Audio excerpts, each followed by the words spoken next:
Zach, let's talk first a bit about the genesis. When did the idea of having Batman and Superman, and kind of as antagonists, also come up? Yeah, it was funny because we talked about right after Man of Steel, we were like, oh, let's do like maybe we'll do a Brainiac movie or like one of these other.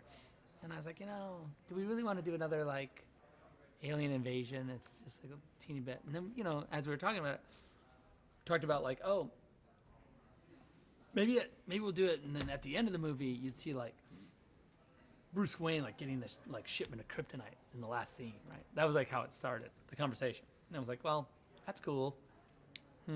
That's good.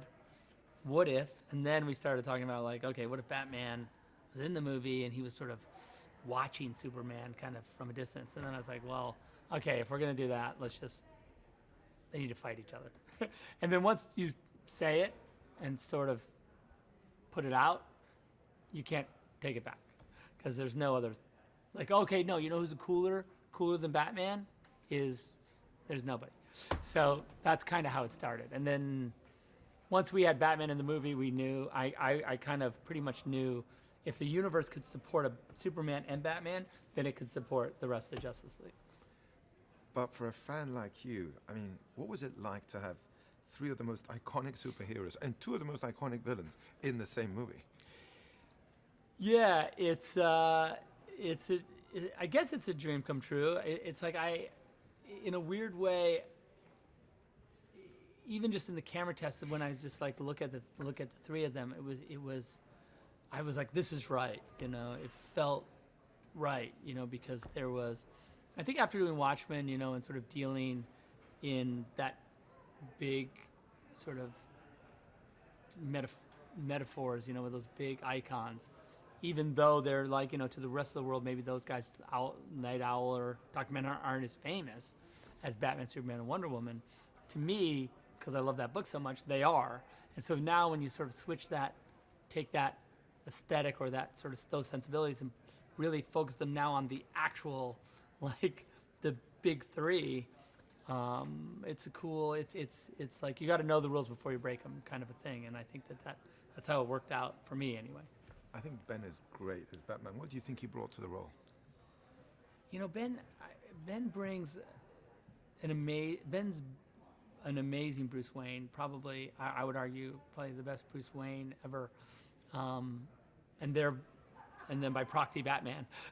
And he does, because our Bruce Wayne is not pretending, like to be broken. You know what I mean? Like his sort of the monk warrior. He's not the monk warrior. He's really, the pain is real all the time. And so being a playboy is a way of hiding pain, like sort of, or dealing with it when he's not Batman. And so that was like what I think Ben really kept that. And also he's at an amazing place, even just when I point the camera at him, just what he looks like, just like he's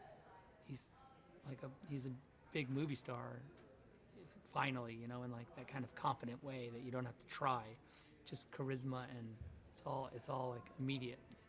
And Jesse Eisenberg at Lex Luthor, that's great. And that was your idea. Yeah, and Jesse, I met with Jesse for something else, and then for another part in the movie, and we just talked, and then when he left, I was like, maybe Jesse's Lex Luthor, like maybe Jesse's Lex, because he's like a modern Lex, he becomes even more diabolical in some ways, because I love the one thing that Jesse does, I think that's really interesting, is like when you meet Lex for the first time, you're like, oh, he's a little bit of a joke, he's kind of campy and not really that serious, and I'm not as sure what he's up to. But then by the end, you realize like he's like deeply philosophical and like an incredible manipulator, and like the whole, just the power that he has is it's cool. I really like what he did. And you're introducing Wonder Woman. I thought Gal also did a great job there.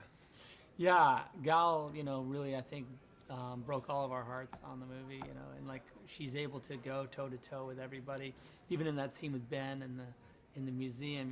She's so strong, Like, there's no like, oh,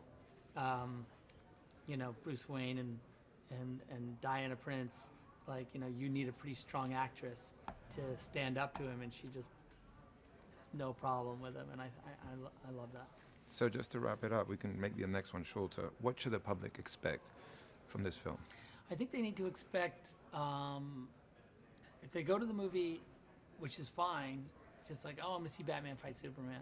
That's a great way to go to the movie, because the movie's a lot more than Batman fighting Superman. And so I think that you're going to get that, of course, but you're going to get more, I hope.